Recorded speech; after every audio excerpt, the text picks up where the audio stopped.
Christ back home to accomplish your plan.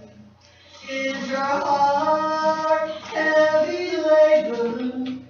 Do you feel the Lord's command? Do you feel that no one loves you and there's no use to try? Just bring your case to Jesus. Your soul is satisfied. Pick up the broken pieces and bring them to the Lord. Pick up the broken pieces, trust in His holy word. He will put them back together and make your life complete. Just place the broken pieces at the Savior's feet. You may feel that there is no hope. Broken heart just cannot mend. Though you're torn in many pieces, Christ can make you whole again. Storms of doubt going all directions, but don't you be afraid. God can make all corrections. He made this body out of clay. Pick up the broken pieces and bring them to the Lord. Pick up the broken pieces, trust in His holy word. He will put them back together and make your life complete. Just place the broken pieces at the Savior's feet. Pick up the broken pieces and bring them to the Lord. Pick up the broken pieces, trust in His holy word. He can put you back together. He can make your life complete. So just bring the broken pieces at our Savior's feet. Amen. Amen.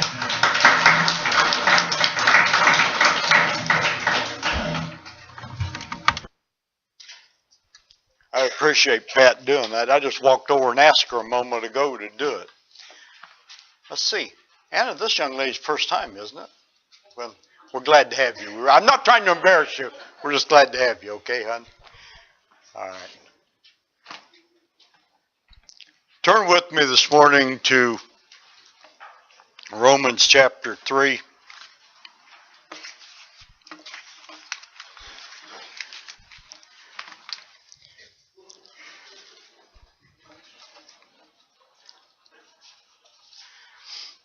You know, I can still remember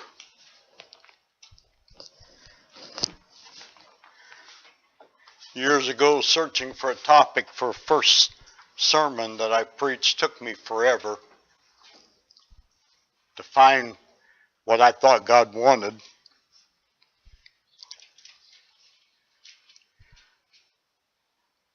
Now it takes me forever to figure out which one. Okay?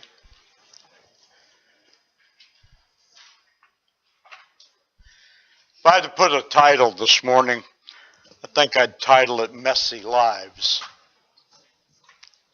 Messy Lives. I want to take you through a tour of the Old Testament.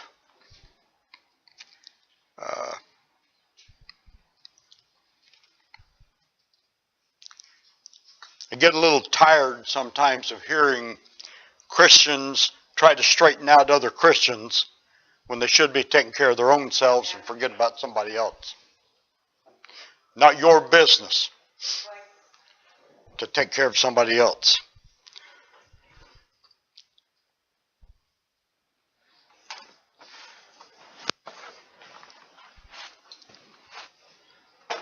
I got a problem this morning. I got a runny nose, leaky eyes. Can't pick my nose.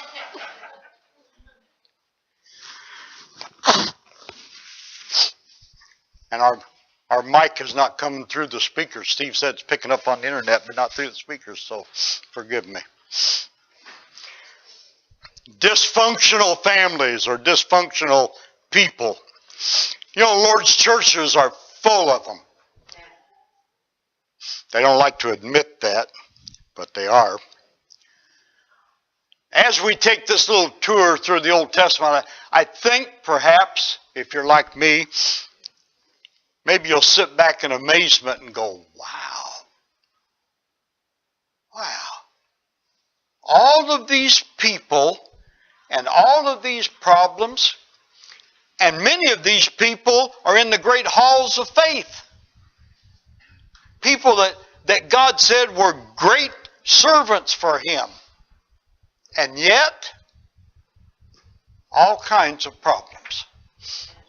All kinds of problems. There's things in here that these people live lives. If they were in church today, we'd probably want to kick them out. We wouldn't want them around here. And yet God used them in a mighty way. I want you to think about someone else this morning, just yourself. I want you to start with me in Romans chapter 3 and start with verse 10 with me. 3 and verse 10. As is written, there is none righteous, no, not one. There is none that understandeth, there is none that seeketh after God. Profitable. There is none that doeth good, no, not one. Their throat is an open sepulchre, with their tongues they have used deceit. The poison of asp is under their lips, whose mouth is full of cursing and bitterness. Their feet are swift to shed blood. Destruction and misery are in their ways, and the way of peace have they not known. There is no fear of God before their eyes. Jump down to verse 23. For all have sinned and come short of the glory of God. Pray with me for just a moment. Father, as we approach your divine throne of grace this morning, I'm very thankful again, Lord, for the opportunity to proclaim a portion of your word. Pray, Heavenly Father, that your Holy Spirit would send it out and it would accomplish what you would have it to accomplish. I ask, Father, for the anointing of your Holy Spirit for preaching grace this morning. I ask, Heavenly Father, for a ready remembrance of your word as needed. And Father, I ask you to forgive me for my sins and my shortcomings. Just make me a pure and clean vessel to be used in your service this morning. And Father, I'll be very, very careful to give Jesus the praise and the honor and glory for all things, for it's in Jesus' name we pray. Amen. Let's start in the Old Testament with me. Go back to Genesis chapter 3, verse 12. We're going to take a look at some of these unhealthy people in God's Word, okay?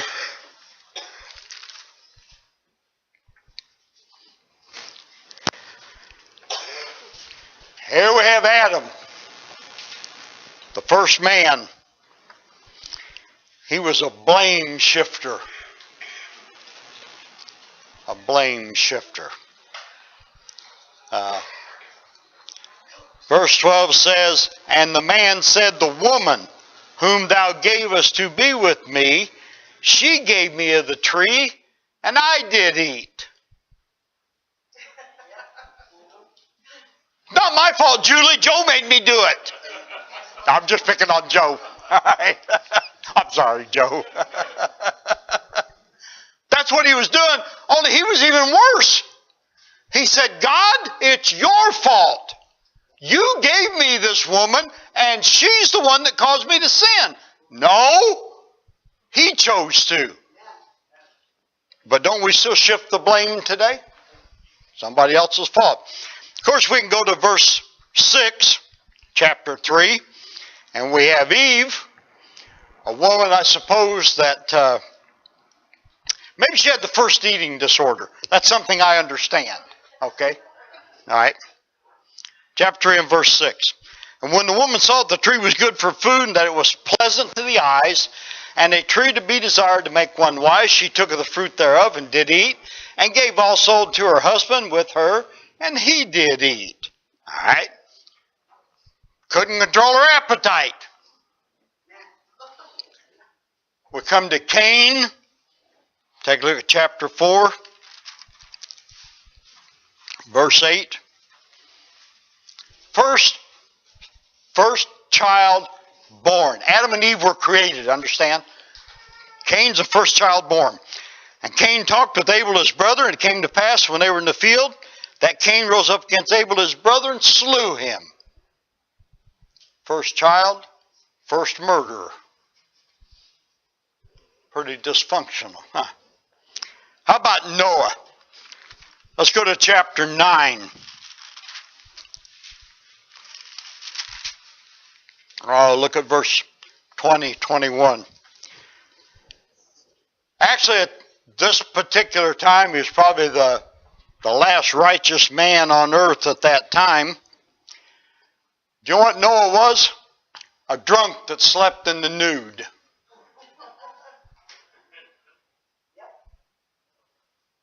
Yeah. Let's read verses 20 and 21. It says, Noah began to be an husbandman, and he planted a vineyard, and he drank of the wine and was drunken, and he was uncovered within his tent.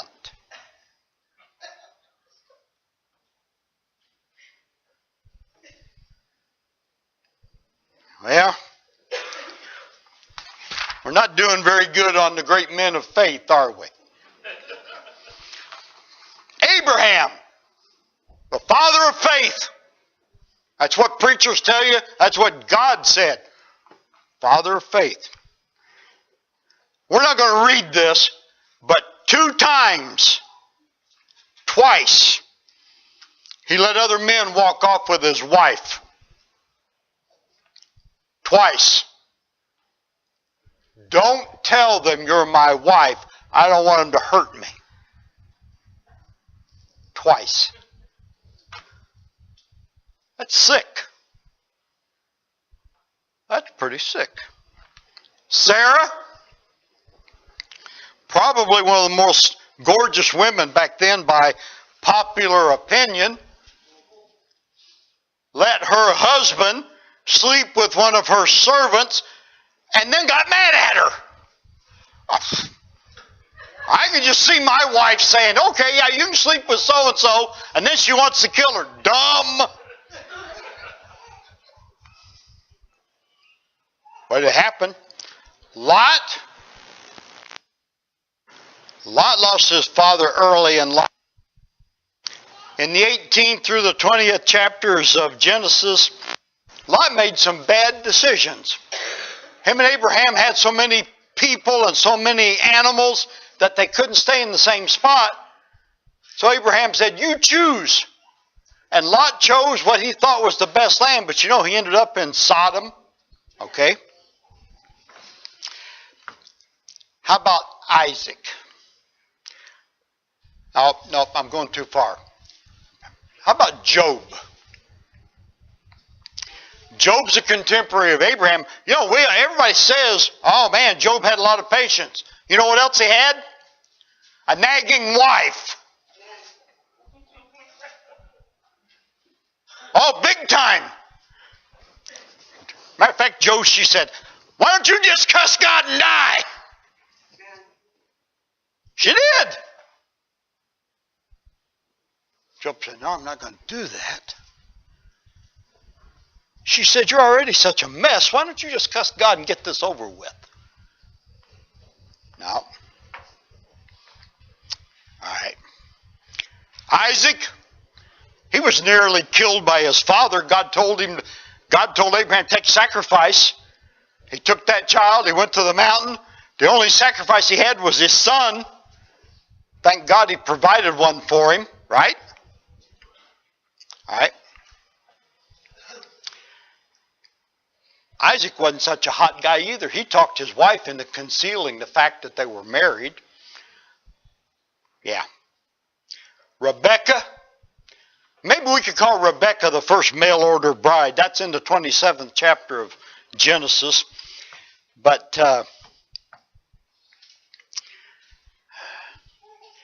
Rebecca turned out to be a very manipulative person. She wanted what she wanted. If she wanted her son to get something, she figured out a way to do it. Now, come on, fellas, we know that happens all the time. You know, God says that men are supposed to be the head of the house. It does. I taught a Sunday school class one time that had probably the oldest couple in our church. And the man's wife was in my Sunday school class. Actually, both of them were.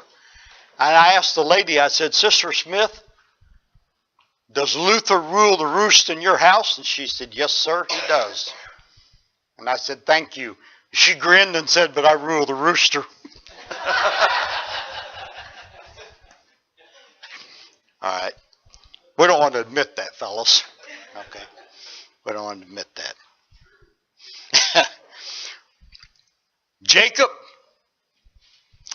Jacob, he out-wrestled God, but man, was he a deceiver, wasn't he? Cheated and lied every chance he got to get what he wanted. Now, these are great men in God's Word, right? We're not done yet. Rachel, she probably could have written the book on Love at First Sight. She was kind of a kleptomaniac. She stole things. All right. Reuben was the firstborn of Jacob. He was a pervert that slept with his father's concubine. It was legal back then, folks, not now. Okay. Legal back then. Moses, one of the humblest men anywhere, had a terrible problem with anger. Terrible problem. Aaron watched what God could do with the children of Israel, but while Moses was gone, he made an idol for them to worship. Lied about it too. He said, I gathered all this stuff together and threw it in, and out came this calf. No, he fashioned it. Okay. Miriam was a woman that was jealous of her brother's power. She wanted it. Hasn't changed, folks. There are people in churches that want to be in control, and that's not who God said should be. Doesn't work that way. Samson. I like Samson. Not that I'm anything like him, except in one thing. Samson was an amazingly strong man. Could have put Arnold Schwarzenegger, whatever. I'll stay away from that. I have something I say. I'm not going to say that. Pick whatever strong man you want. Doesn't make any difference. But Samson was a powerful man. He had a disloyal wife. Ended up taking his own life. Yeah. Samson was a man that God used in mighty ways. Committed suicide. Eli was a man who judged Israel. He was a terrible, terrible, terrible father. He didn't make his sons do what they were supposed to do. He lost his sons because they were immoral.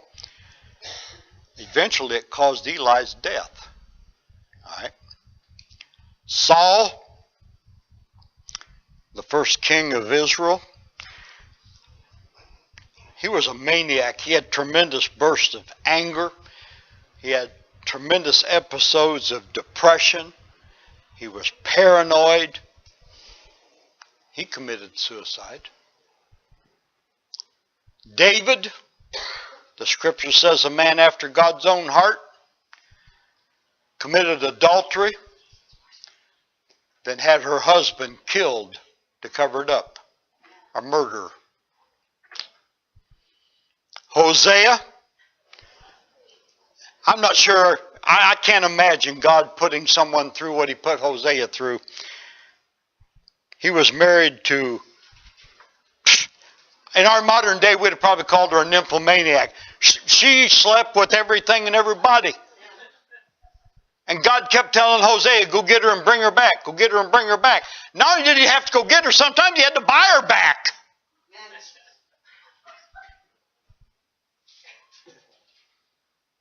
We got some real winners in God's Word, don't we? The prophets. You can read through the prophets and you can find out that some of these men struggled with depression. They struggled with impure thoughts. They had difficulties. Now, folks, forgive me for a minute. I want you to understand that just because we have problems doesn't mean God can't use us. Too many. Forgive me.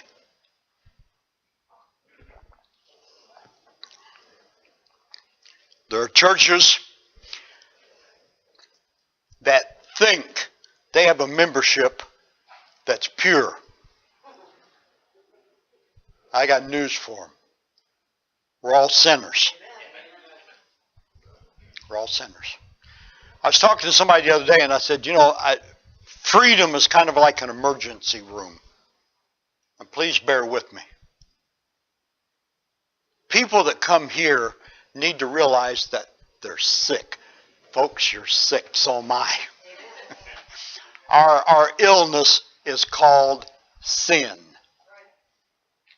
The only difference is we know that we have that problem. We know it. There's people that come here and going, whoa. Beth, can I pick on you? People come here and Beth will look and say, oh, I know them. And they'll say, Beth goes to church here?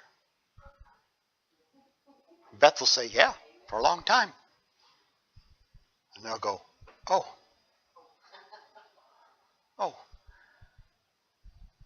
Beth will say, I've heard Beth tell people her story. I've heard people tell Beth I've heard Beth tell people, I burned my nose out, I did this, I did that, but God's good to me. Right?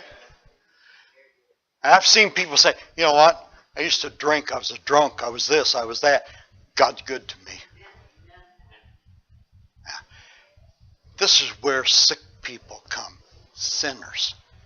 And I'm thankful for that, I really am. I wish we were full of sick people this morning. But understand that God can use us sick people to do some amazing things. All right? I want you to turn to Romans with me. Chapter 7.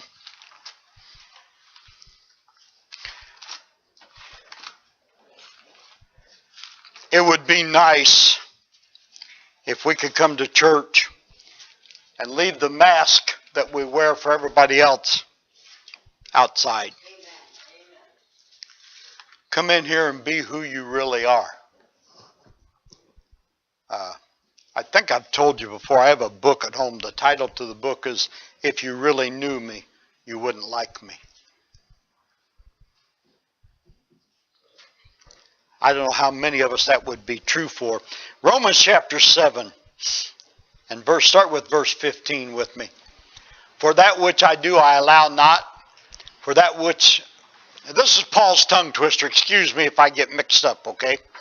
For that which I do, I allow not. For what I would, that do I not. But what I hate, that do I.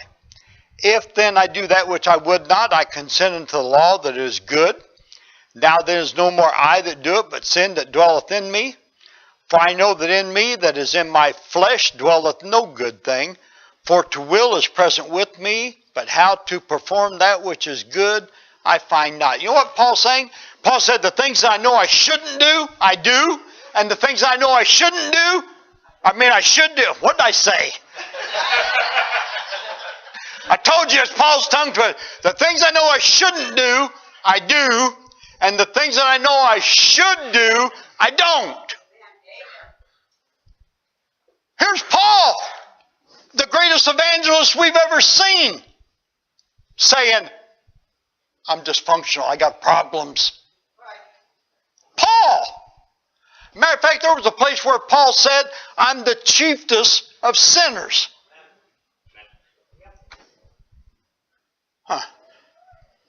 Then he goes on to say, O wretched man that I am, verse 24, who shall deliver me from this body of death?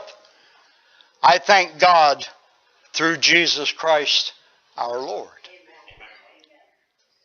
Jesus can get the job done. All right. Turn to 1 Corinthians chapter 4 with me.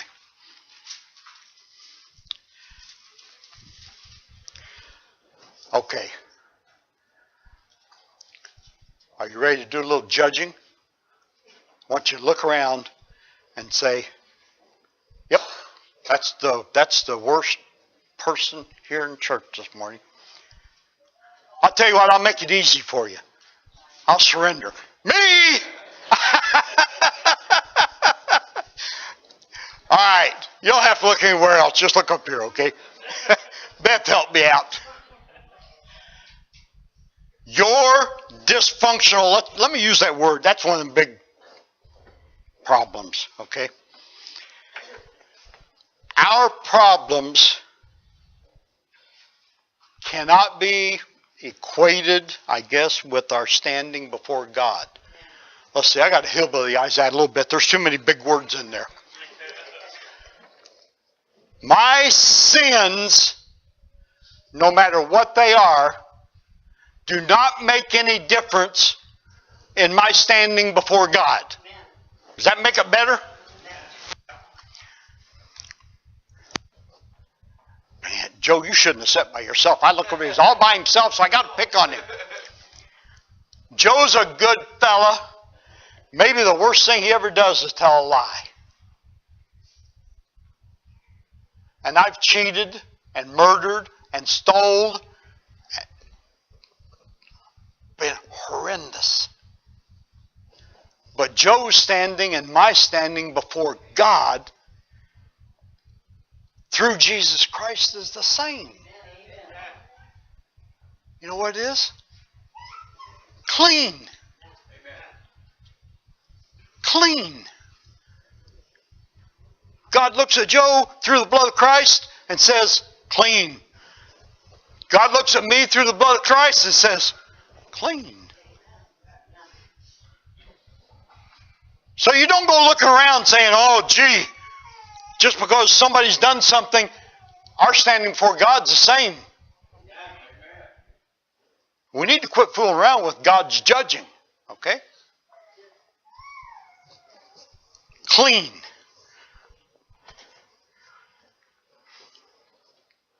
This is pretty neat, by the way, Julie. You know that?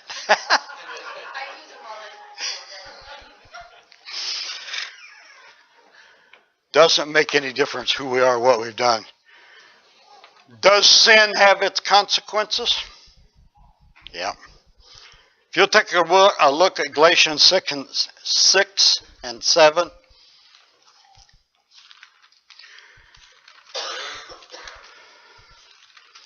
I think that should be not deceived. God is not mocked. For whatsoever a man soweth, that shall he also reap. Okay. sin does have consequences. You can't do something. God will forgive you of your sin. I told my wife, I said, you know what, I smoked for a long, long time. And if all of a sudden I were to get lung cancer, I can't say God gave me lung cancer. No, maybe my lung cancer was the result of my smoking. Or maybe I drank for years. Matter of fact, there was a great evangelist that had that problem, drank for years, died young. He died because he drank too much when he was younger. God saved him, but didn't straighten his body out. Sin has consequences. All right. Hebrews chapter 12, verses 1 and 2. Folks, this is one thing I want you to get. Hebrews chapter 12, verses 1 and 2. Somebody sitting out there going, yeah, preacher, but you don't know what I've done. It don't make any difference. It does not make any difference. You should be able to come in here.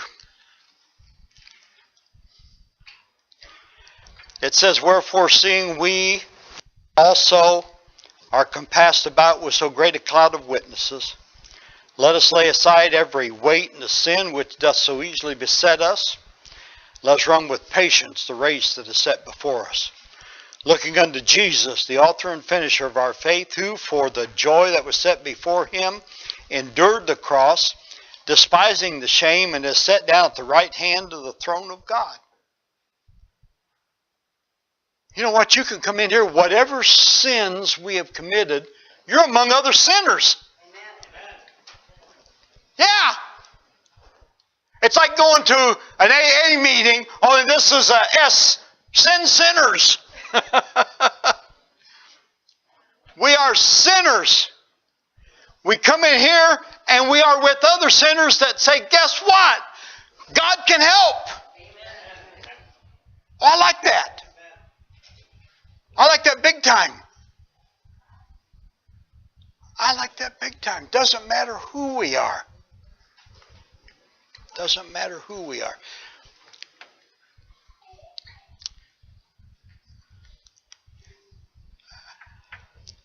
There was an old-time lawyer in Washington that he defended a lot of people. Made a big name for himself. And some of the other lawyers in town asked him one time, they said, how come you don't go to this big church here in Washington? And he said, if I step into that big church here in Washington, he said, they see a lawyer, a famous lawyer, walk in.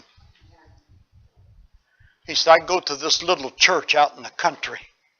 And they said, why do you go out there? And he said, because when I walk in those doors, they see a sinner walk in. So see, it doesn't matter who we are. Not at all.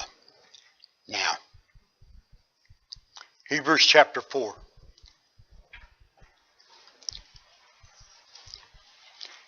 Hebrews chapter 4 and verse 16.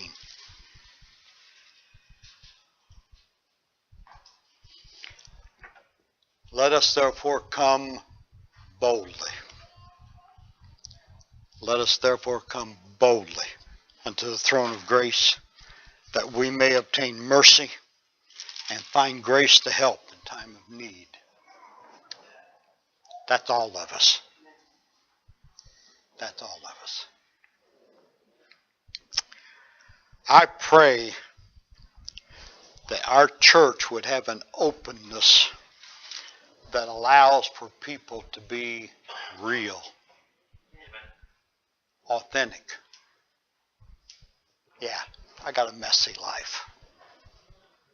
Yeah, I've got problems with reading material I'm not supposed to read, watching movies I'm not supposed to watch, thinking thoughts I'm not supposed to think, drinking things I'm not supposed to drink, smoking things I'm not supposed to. I go on, but you get the idea.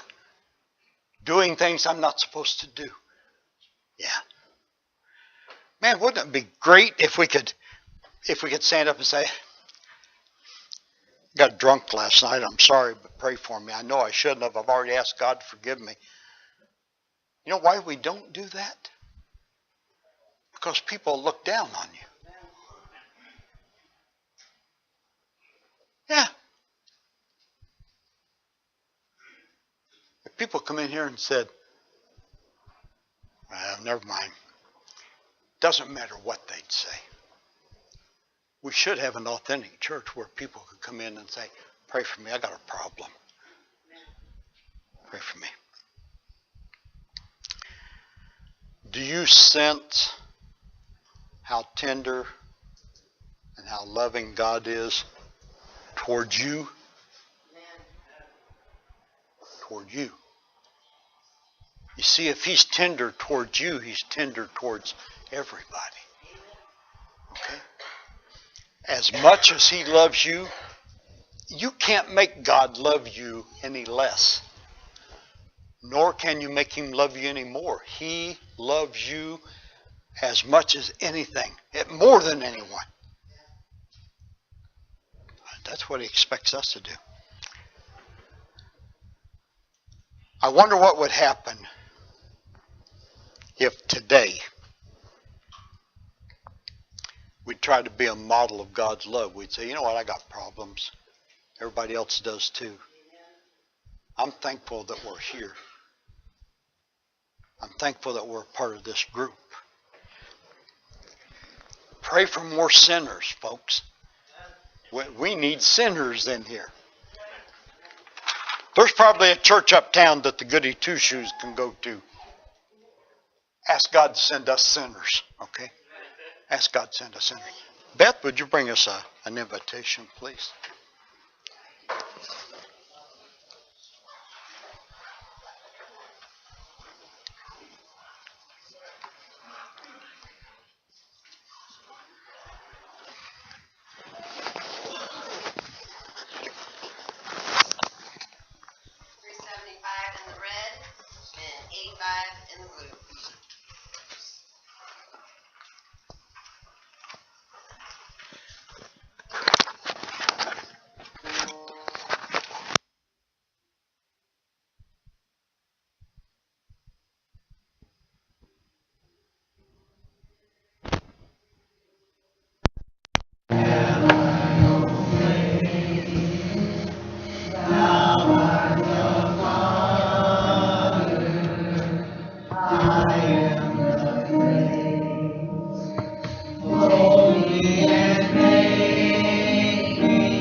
Dear Heavenly Father, we thank you again for this opportunity to have gathered in your house.